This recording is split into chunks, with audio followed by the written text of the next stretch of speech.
Thank you for watching here on YouTube Live at Blooming Light at Blooming's Tribe. If you happen to be logging in live on the original air date, I believe it is August the 15th, 2000, Friday, August the 15th, 2025. It is approximately 4:59 p.m. Central Standard Time.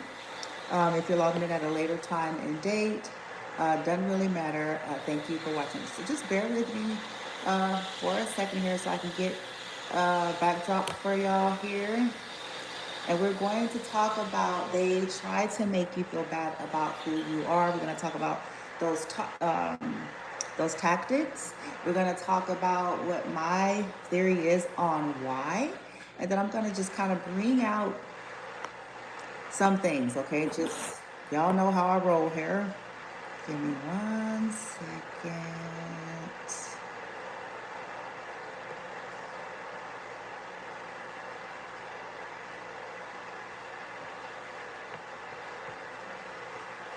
Okay. Now, I don't know if you guys saw that upload.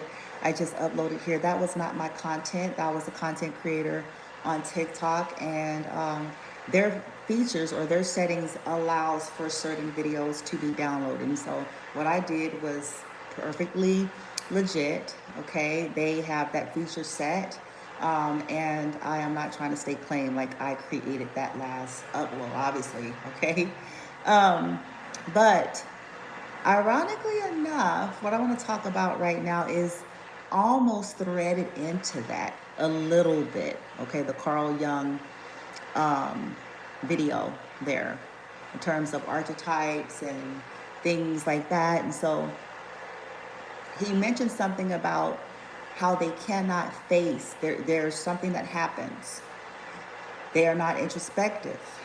They're not able to evaluate themselves. And I've been saying similar, but in a different way. So that's why that video had caught my attention, because I'm like, oh, like, okay. Because I'm like, for us, we reflect. And so if we don't catch it right away, there's something that ends up getting to you and you're open, like, oh, okay, okay, maybe I'm over the top here. Maybe I'm displacing something here. Um, okay, maybe. Like, you kind of have that, we know we're human. We know we're fallible. We know that we all have a susceptibility to blindness, towards ourselves. So it's like you got that natural thing where you go, okay, it ain't the end of the world. It's a possibility that even if I'm a good person, even if I'm sharp, even if I'm smart, even if I'm this and that, I may have my own things. And so it's not the end of the world to like reflect on that and see how maybe, so we do that as a standard. You can see this in a targeted individual's life if you pay close attention. Those who have been close enough, long enough, I'll put it this way, because it's always behind the scene. See, the outside never really get to see all that play out, but if people look behind the scene, those that were a part of the behind the scene, you can see the target individual always kind of questioning, what did I do wrong? Did I do something wrong? Am I like, they live a very long time that way because they are self-reflective on top of the trauma and the gaslighting that they've lived through. Okay, so they are almost hardwired. They're a little bit too much so, okay, to where they start to deny their reality, which is what emotional and mental psychological manipulation is about. Okay, so it's scary, and now I'm starting to see why I've been saying the things I've been saying for the last 6 years, maybe 4 or 5, 6 years, because they can't. And I can almost bet a lot of people thought that I was saying stuff trying to be cruel, but they can't. And this is why they're convinced, and this is why they can go forward. When I heard that video today, I was like, good gravy, God, man. That's all I can do is just like, I was like, well, that's it at the end. because he said they even believe. When he put it like that, I'm like, good God. Because it's a disconnect. And that's scary, because that means that people could, then it can drive them to some very crazy behavior that is actually toxic and harmful, which is why he said, get away. Because they're convinced, and there will be no amount, I like that he put it out there like that there will be no amount of articulation. There's nothing.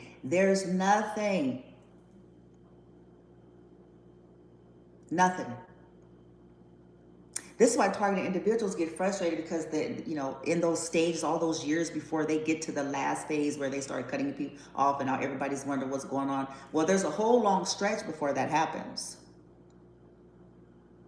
And in that long stretch, they're trying, first and foremost, they're looking at themselves, and they're still playing that game where they're trying to overcorrect and thinking that all of these things are going to change things on their side. Then, as that doesn't work, then they're trying to get help. They're trying to go to other people. Now, their mistake is they go to sometimes the very families that are all woven into that, and so that's not going to end up being that helpful, because they're you see what I'm saying? So when they find out that that's not helpful, okay, they do seek professional help. A lot of us do. I know I did. And they just try everything. Their religion and Christianity and spirituality, like everything. Okay, like what the hell?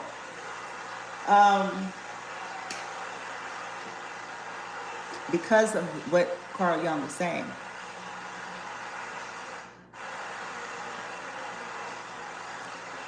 You try to go even in the world of, because this is where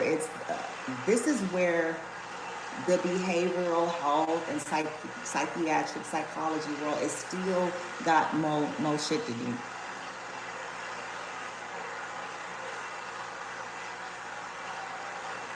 Because you go and, everybody's got their clipboard. They got their clipboard and their degrees and their, all of those things. And it's when you're dealing with this type of stuff, like he even said in the video, it's not that simple.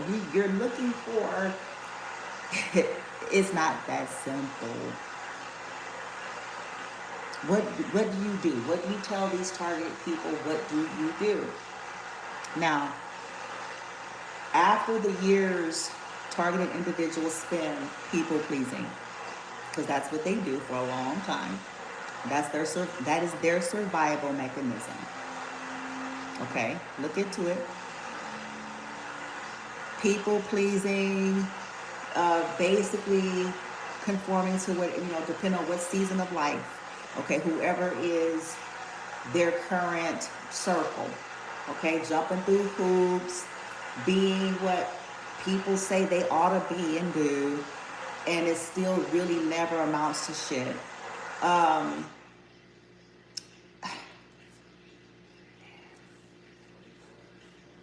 Good gravy. They spend years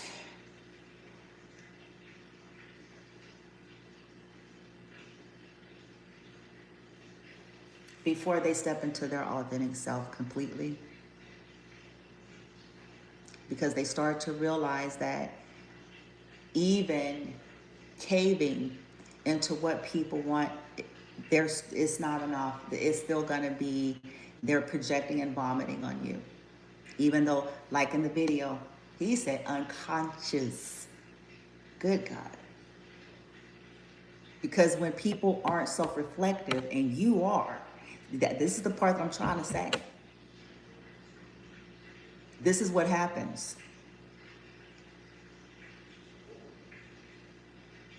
When the targeted individuals get to the phase where they realize nothing, I need to work on me. I need to look at myself. I need to work out my deal here. I need to tap into, my authenticity, and I need to love on myself. I do. Not the cliche kind of buzzwords woo woo, but no, because a part of loving and myself is, do you feel like you deserve proper treatment?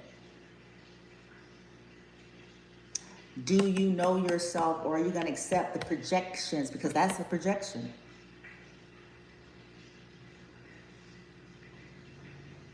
And how do you deserve to be treated based on what you know of you and how you're showing up? And is this matching or not? No matter who it is this matching? Is this fitting? No? Okay, then something has to be done. And it ain't about trying to bulldoze and bully people into submission and into being what we feel they ought to be. It's about just the recognizing like this is not it, and this is detrimental to my mental, spiritual, physical, emotional health.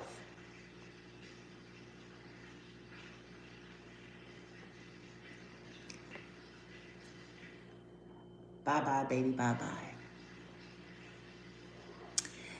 So as this happened, then from micro to macro, this is where when the collective starts, they're fully embodying their authentic self with the flaws and all. I do like how he mentioned the authenticity of the human experience, meaning they're not perfect. They're embodying their authenticity and all of the variances of that. So when the targeted individuals start to embody that authenticity, when they go off and say, hey, I can't make nobody do and be nothing. I can't make nobody see it my way or see it in another way. I can't make nobody, like me or want to treat me properly. I mean, that's a shit show rat race that you waste your breath and hours on that kind of shit. But what I can do is find a way to align to love myself. And what I can do is, if this is something that's harmful to me, I can shut her down. I can shut her down. And it's not about hate and vengeance. It's a vast difference between those two. Controllers typically use those things as control tactics.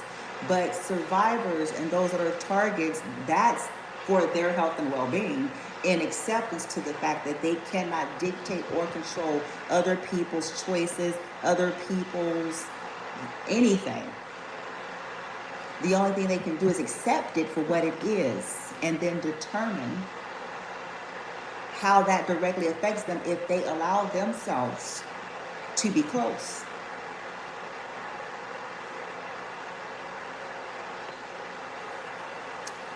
So they shut her down. They stop explaining. Like he said, stop explaining. He said it in a video. Don't even try it. It's just going to give them more. Let's stop explaining. And stop trying to, we spend years doing that.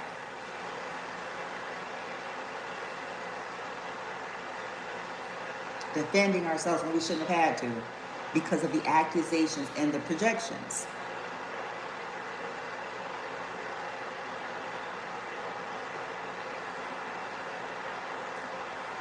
We go off, we put up boundaries. Hell, some of us start our lives over so many times because we're trying to take accountability for our actions. See, we're already on that part of the path where you're trying to see what you need to learn and do different so that you can break the incessant cycles.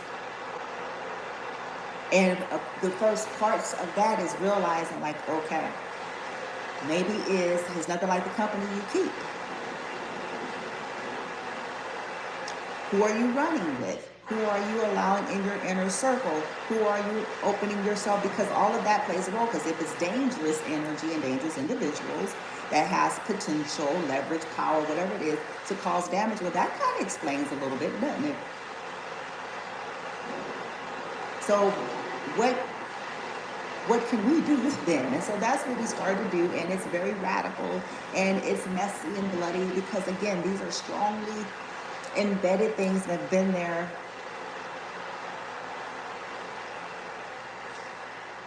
and typically most of the time the people that we've had for the most part and you don't know, so you start from scratch, and you live in meager means. You're okay with it. You do what you need to do what you have to do, so that you can do the so you can give yourself space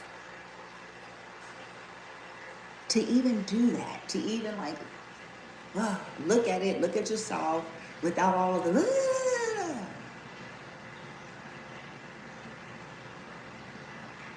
and it takes a very long time, and we're still on it, because I believe it's just maybe ever unfolding. But it takes a long time even to get to the part where we're okay with ourselves and our uniqueness and weirdness. That for most of us, we didn't got clowned about most of our life on some level, but especially when we tap in fully into our authenticity. Especially then. And if, as they see these targeted people grow and blossom and be okay with their eccentricities, who they are, their hobbies, their interests, all of those things, then this is when you're gonna see these types of individuals swarm about. Some of them in passive aggressive ways, slights, like he said, hidden behind false concern. Different things like that, as you're just simply embracing. Like, if you're anything like me, you do like nature, and you study nature and its benefits and its metaphysical, holistic effects on you as a person, your body, mind and soul. And folks that are not in that conscious expansion or awareness, like he's talking about in the video, that's where that, like you said, that rigidity, that judgment, that criticism, on top of some of the things that they are not even facing within themselves, and they're suppressing that, and you're representing it out loud. You see that? But that's another video.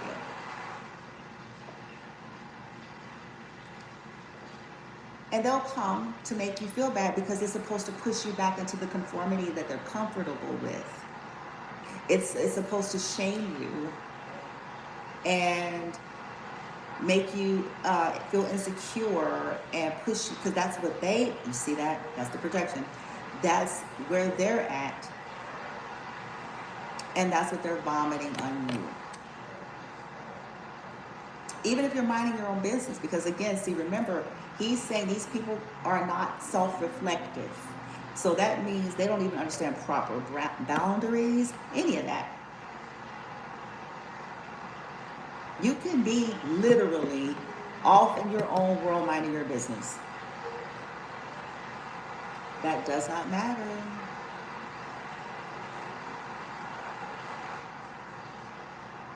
Doesn't matter. They'll find a way to attempt to, they're vomiting, attempt to shame you, make you uncomfortable, because this is all of them.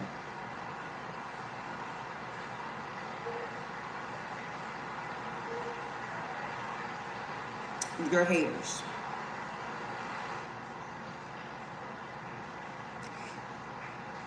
But here's along the way some of the things that has started to help, because at first it wasn't always like this. It was the most difficult things for me. It took years. That's why I say people look at a person now, but they don't know how long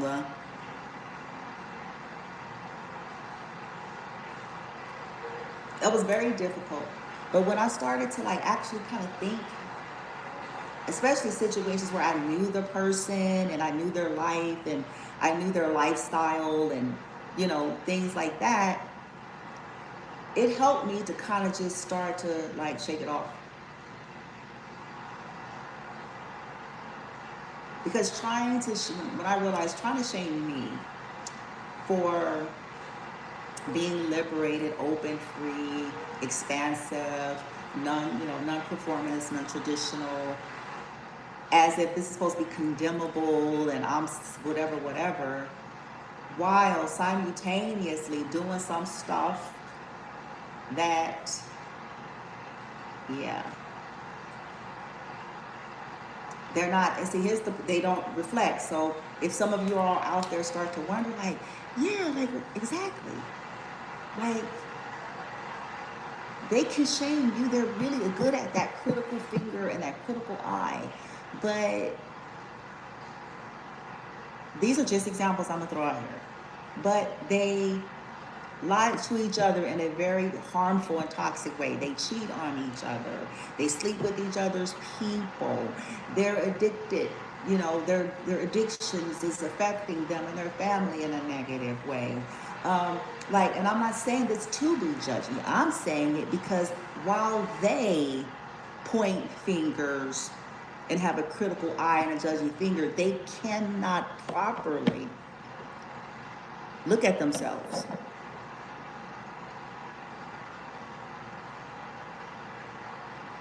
While they're criticizing the targeted individual's uniqueness and authenticity, oh my gosh, but they cannot look at, like, you want to make yourself feel bad for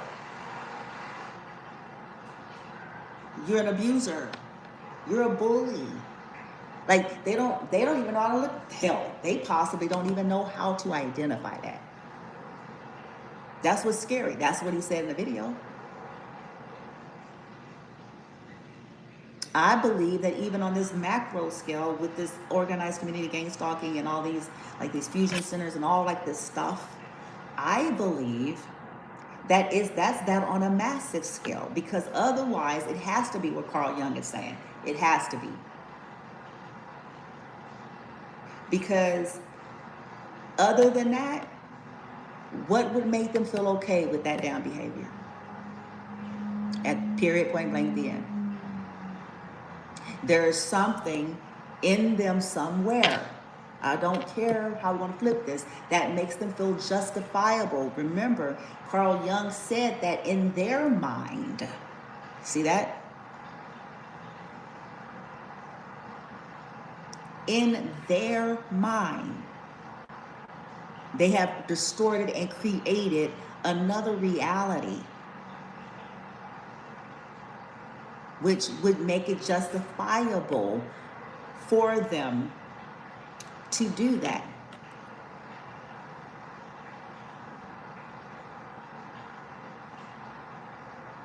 Because they have to tell themselves something. Okay, listen, whether this is like for some month, you know, money, hard times, you know, whatever, they got to tell themselves something that makes it not fucked up. You know what I'm saying? They have to find, they got to find something.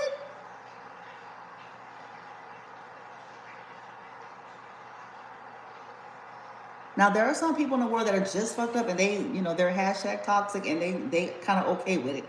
So we're really not, we're not talking about those that they know they, you know, we toxic and this is what we do. We're talking about people who are in a delusional sense actually believe that it's a good thing, that it's warranted, even though they had to break the law themselves to do it. You see that? They had to.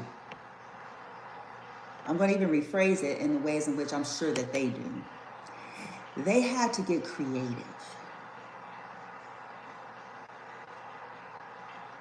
So create a false narrative in order to justify what's necessary first, in order to get the approval and the funding and the access.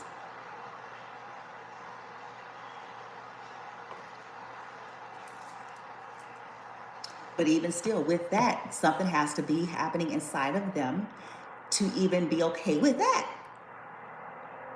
Not being able to properly self-reflect on that is what Carl Jung is talking about.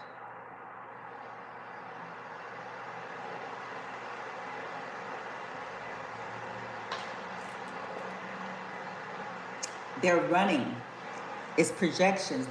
And then this happens with the sleep or the unconscious, because he mentioned that as you all follow his video. And it's suppressed things that they haven't, and I say this in another form. they have not and cannot see and deal with. And when people are working on those aspects themselves, which is what the target population started to do, and even before they really do it, it's just something about their energy.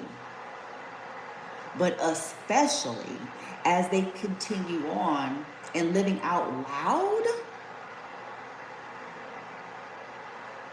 mm,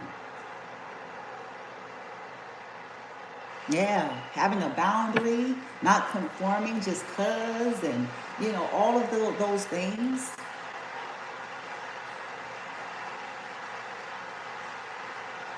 It's it's parts that they cannot face. Now, here's something else I want to share on the flip side, my own personal experience, but something about me on it's a very small scale, but I want to kind of just share that as an example, a physical example on the natural process of people that are self-reflective behind the scene and what it might look like, okay? Because again, that stuff happens mostly behind the scene, right? Okay, so you all know I've shared. I'm always talking about him. Hell, I even got a deck for him. I have a cat. Okay, Osiris the cat. Now, oh, he's fun. So when I first got him, okay, I was happy to get him and everything, but I was doing way too much. Okay, I'm not going to get into the aspects that I feel was more energetically manipulated. I'm just going to get on the side where I took responsibility. Okay, so I was doing too much. I got a lot on my plate. I'm laying it out for a reason, so just stay with me. I got a lot on my plate. I'm dealing with crazy. I'm dealing with stalkers, killers, all of the kinds. I'm dealing with stalkers, killers, weirdos, fanatics. I'm dealing with the regular nuance of life, the regular stages of life as a woman. I'm dealing with my adult son, which is also heavily attacked, which is differently. So all of these things at once, constantly, nonstop, round the clock. Needless to say, at some point, something's going to be too much. So, even though we've had cats in the past, I think Osiris makes cat number 4. And but this was many, many moons ago. We've had cats, so we're familiar with cats, okay? But apparently I didn't get the memo. I forgot. Okay? Shit. First and foremost, he came from a shelter, so most of them have a level of skittishness, fear. Some of them have gone from shelter to shelter. Some of them survive like crazy shit, and so it's just going to take. It just depends on the temperament and all of those things. So, and cats are independent. Okay, they you ain't gonna just be. We ain't doing tricks and shit, you know what I'm saying? Unless we feel like it. So I was all excited, to have a cat. I wanted to take him for a walk. But before we even go there, okay, a cat's natural instinct, I'm saying all this for a reason, believe it or not, okay? The cat, their design and their natural instinct is very much independence, but it's also they are predators, if you all don't know that. Okay, they're predators, and they have certain instincts to survive when they feel scared, when they feel threatened. It's not them bad cat, it's you know what I'm saying? It ain't personal. It's I'm not understanding what's happening right here and right now, but I do know I'm upset. I know I'm afraid, and you see that? So I actually hit that now. I just saw that, because I was trying to dictate his movement. I was trying to scold him and stuff like that, and he wasn't having that. He was like, shh, And I was like, well, I did he, and I like tapped his bum. They say you're not supposed to do that. I found that out. And I was upset and like talking to him like woochie boo, like I was like, I'm the parent and I'm the, and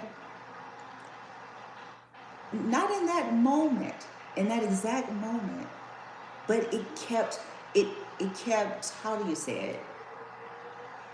Within hours, something would happen. And I'm starting to recollect it. And then I'm feeling bad. And so I start talking it out. This is the behind the scenes shit that no one will ever know.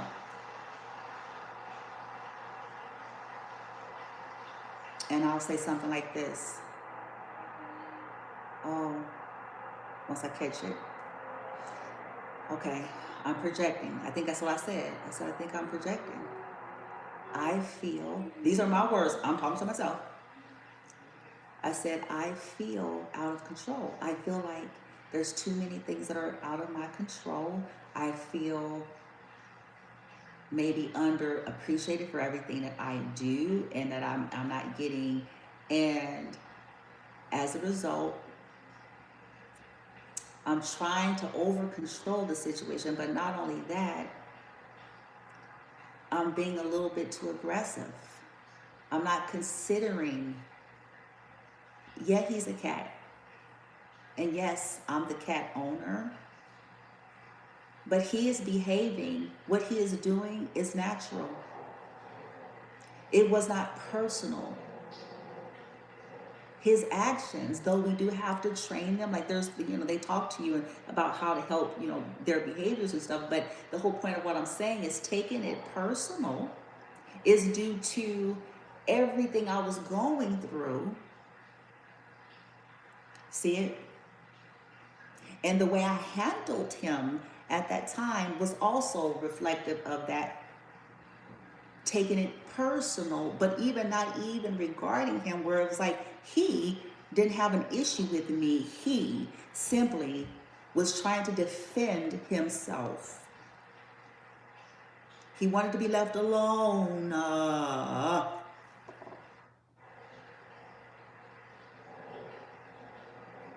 He didn't feel safe. He don't know me like that just yet, because this, like I said, this was in the beginning. So, he didn't feel safe. He didn't go through hell. I ended up being guided to watch this movie called Flow, which is about a black cat, which is what I believe was his story. And he just wanted to be left alone. He hissed. That's why they have claws. They're predators. This is their defense. If they're in the wild, that's how they're going to survive. They don't go looking for the problem per se. In this case, he just wanted to be left alone. They hide in weird places. He was making my life very difficult. And I just didn't know it was going to be difficult, because they say, like, at first they'll do a lot of weird, strange things. And I was getting frustrated because I was trying to keep everything in order. I was trying to make sure he was safe, but I was overdoing it. And then when he would act out naturally, then that was borderline abusive. I ended up apologizing. I had to talk. I did. I'm not lying. I sat there when he was ready, I was like, yeah, I sure did. That's not okay, just because you're a cat. You have feelings, and you're doing what's natural to you, and you're getting used to everything, and there's a better way that I can learn to handle it. I said that to my cat more than once. Now, how does that connect?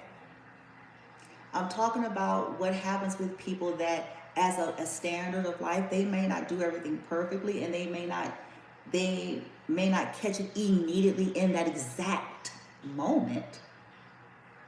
But there's something, because you're naturally self-reflective, or you're tuned in, and you're willing to review and look at your own state and see how it's possibly, no matter how smart you are, good of a person you are, it's like, okay, yeah, I could see that. I can see it. And it pulls the compassion, and it pulls you to action. And what it also does is it helps you moving forward how to make movements and adjustments, and be more readily, how you say, to look at yourself like, okay, wait, am I? And it's not the end of the world. Like, I don't feel like that was the end of the world. I was sad. I think I cried. But it was because, not because, I cried because of Osiris.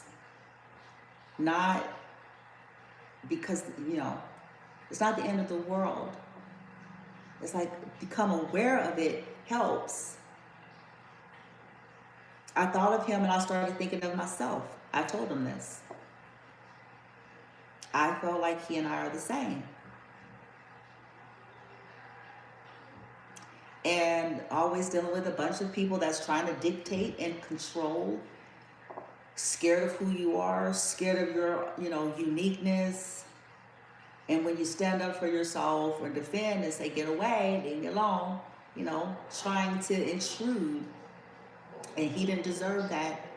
The abusive behaviors, being targeted because of people vomiting their problems, their issues, because that's what that is. That's exactly what it is. Because did he deserve it?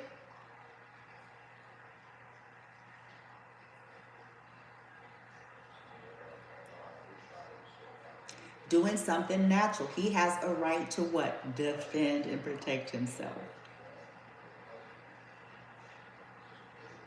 He also has a right to be left alone if he don't really want to be bothered. And if he's scared,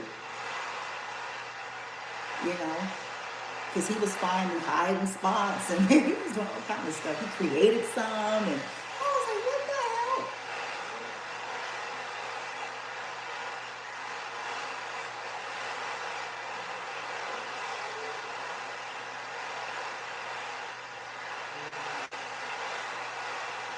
When this is lacking in people, that's why they're scary.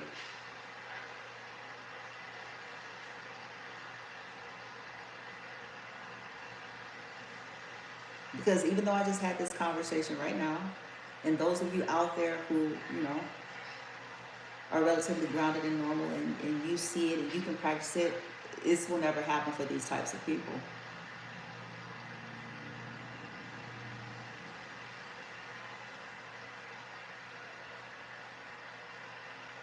Which makes them prone. It makes them prone to being abusive. Because they can't see themselves. They can see no wrong.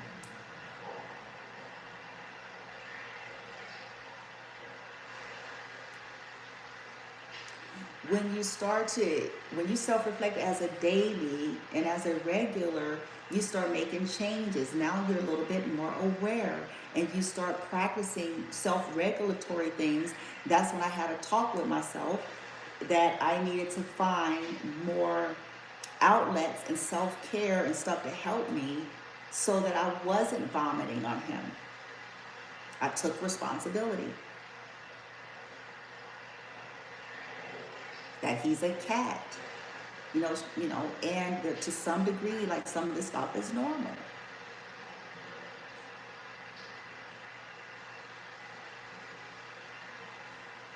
But he's not the only one. I've practiced that with my son over the years.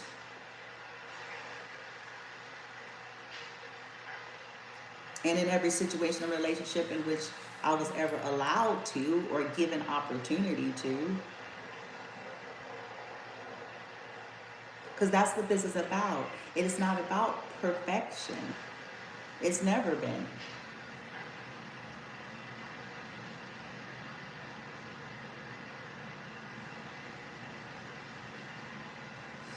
I know it, like the man said in the video, this is not about fear, really, because he did give tools on how to handle it. So it's not really about fear, and it's not really about like doom and gloom either. It's just more so about, with this awareness, this takes the power out away just in that, in a sense. Okay? You don't get as stuck for as long, I should say.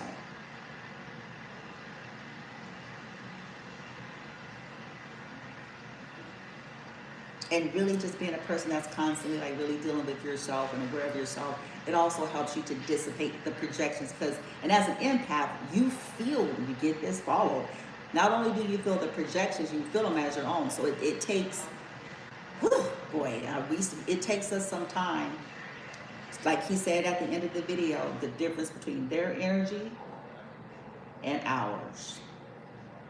And it's something that I'm still working on daily, clearing my energy and daily making those statements to differentiate. Like, just because I feel, it doesn't mean that it's mine. And when I know that I'm dealing with heavy projection, in other words, people are projecting their own issues, their mental illness, their anger, their anxiety, their criticism, their judgments, their harassments, their all of that. Their hatred, because it's self-hatred, but projecting, I can feel it. Their confusion, their disillusionment, the blame shifting. I was speaking to a gentleman today.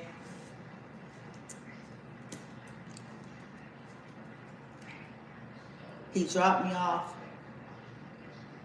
here at my son's spot. Went to the grocery store, got some stuff for my son for the house. And as is typical, there was a gazillion, trazillion gang stalkers at Walmart. Some of them a little more bolder than others. There was several, saying little words, doing a little weird shit. I addressed all of that energy. I actually addressed it before I left, and I addressed it while I was there, and I addressed it when I got back. And, when I was in the car with the driver and I was getting out, he was helping me with the groceries, and we had a little chit-chat. And as he was telling me some stuff, and then I kind of shared a little bit of mine. And he was like, what did you do? He was like, what did you do to these people? What did you do to them?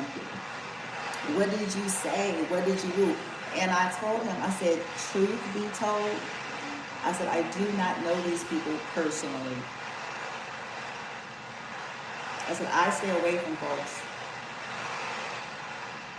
I do not know these people personally. I said, but the truth of the matter is they are all stalking me on my social media, and they all have connections with ex, with landlords, and so forth, and that's it. I'm like, the truth is, I've done nothing.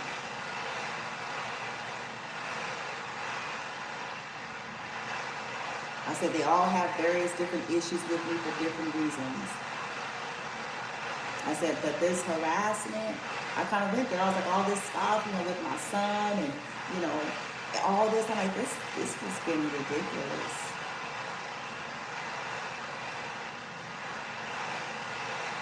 Because he ain't done nothing, and neither have I.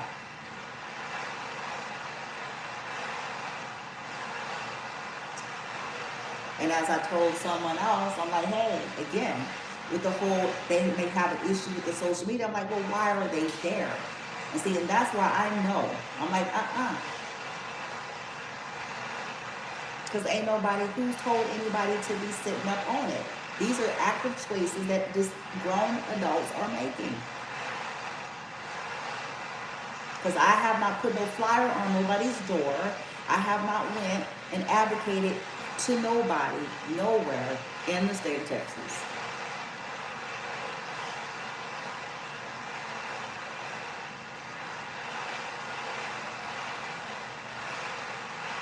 I just recently started going out and doing some of the things that I do in the public because, again, reading the room, reading the culture.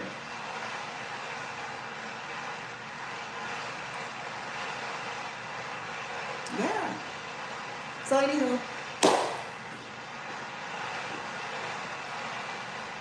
I'm gonna look at the person's next video because he was saying something about Machiavelli's strategy, you know, how to deal with these types of situations, not fighting, not defending, not just, yeah. And this is what I've been trying to find my way through. The fine line between not feeding into the shenanigans and neglecting maybe some of the actions that I need to take. Because it is a fine line.